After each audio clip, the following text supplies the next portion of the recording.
I'm happy to be back today to share with you my updated recipe. This time, I'll be making a delicious stir-fry dish featuring water spinach, crab paste, and pork. It's a simple and flavorful recipe that's sure to impress your family. To prepare this dish, you'll need the following ingredients. 1. Pork. 2. Crab paste. 3. Water spinach. 4. Garlic. 5. Shallots. 6. Ginger. 7. Nor cubes. 8. Light soy sauce. 9. White pepper.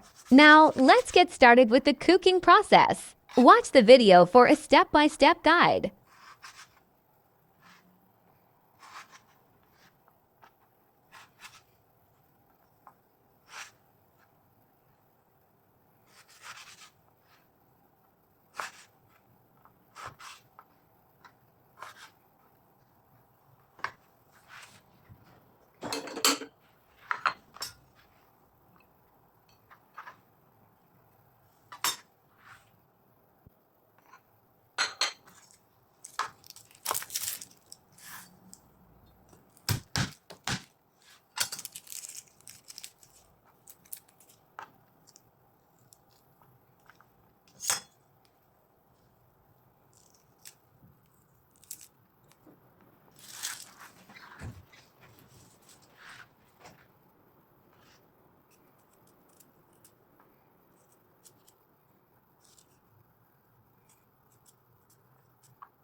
Hello guys, for this video ay magluluto tayo ng ginis ng kangkong with pork.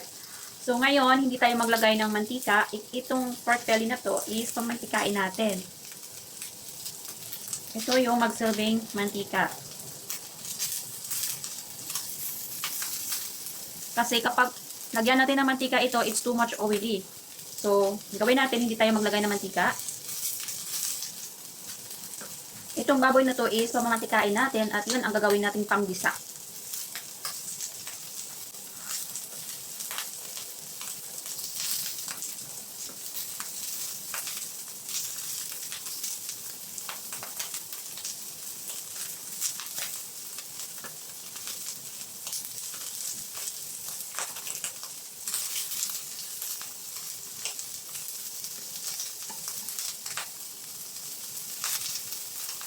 Ayan guys, so makikita ninyo, oh, mantika na.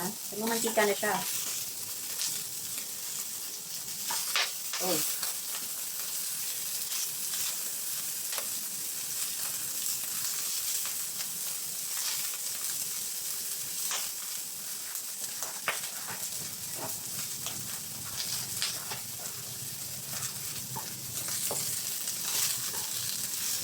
So ayan guys, lumabas na yung mantika niya. Sarap kasi itong pork na to kapag crispy siya, pero hindi ko siya nilagyan ng asin kanina. Pero okay lang yan. Maglagay tayo ng asin para yung pork natin is may lasa mamaya. So maglagay tayo ng asin. Sprinkle lang natin.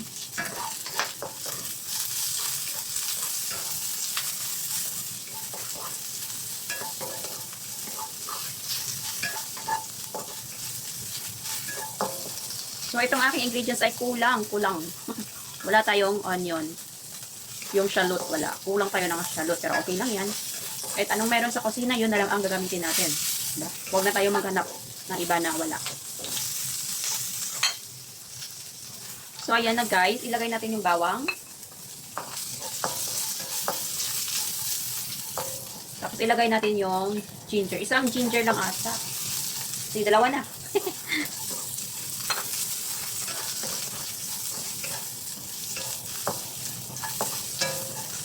So, meron doon sa fridge na, crab paste. So, ilagyan natin ng crab paste. 1 teaspoon ng crab paste. Hindi naman ito maalat eh. So, dagdagan natin.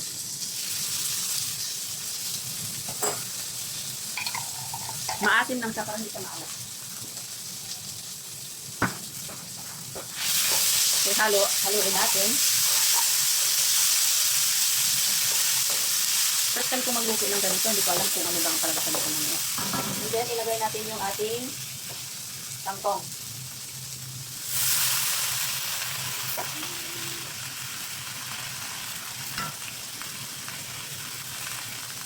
Maraming kangkong. Kasi hindi na pwedeng pabukasan pa kasi hindi na ito maganda. Kahit na ang sulit pa. Ang kangkong na ito ay nabili ko ng $4. So, diba? Kasi gusto kong kumain ng kangkong. Gusto ko sanang sinigang.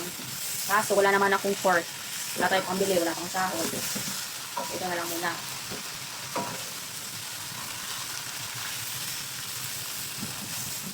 Ito ko yung satay. Yung satay na pagluto ng kangkong. Masarap.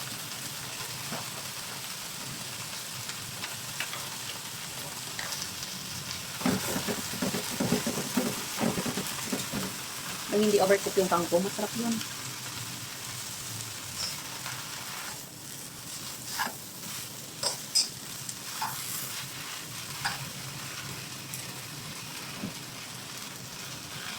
Huwag na natin takpan.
So, maglagay tayo ng light soy sauce.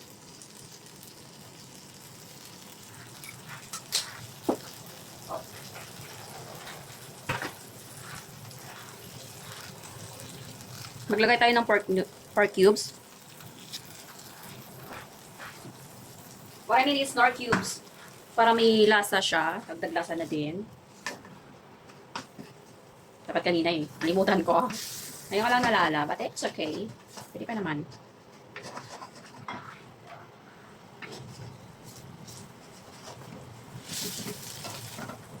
Haluin natin.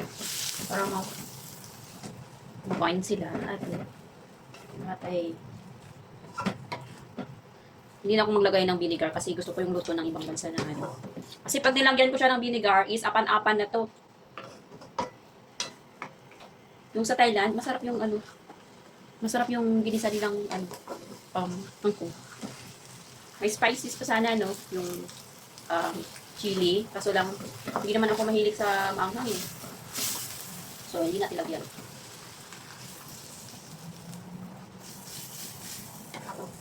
O, diba? Bilis, luto na. Tikman natin.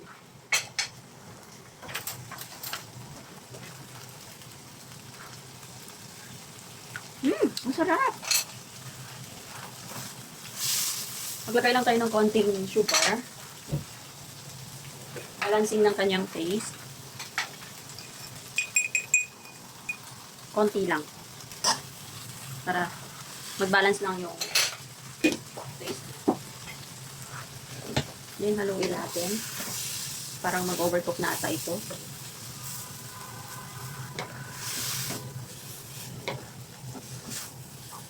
Masarap siya. So, okay na guys.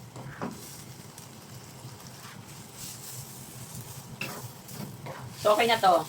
Natuwa na siya. Ay, ano nang kabilis, diba? So, transfer na natin dito sa lagayan. Transfer na natin dito. Ang dahan-dahan. Ang bigat.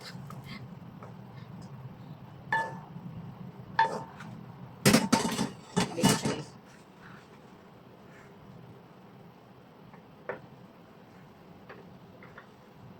Natin sa center yung ating pork. Yan. O, diba? Ito na is ang ating ginisang kangkong. Alright? Ito na guys yung ating ginisang kangkong na may pork na may shrimp. Ay, hindi shrimp yun.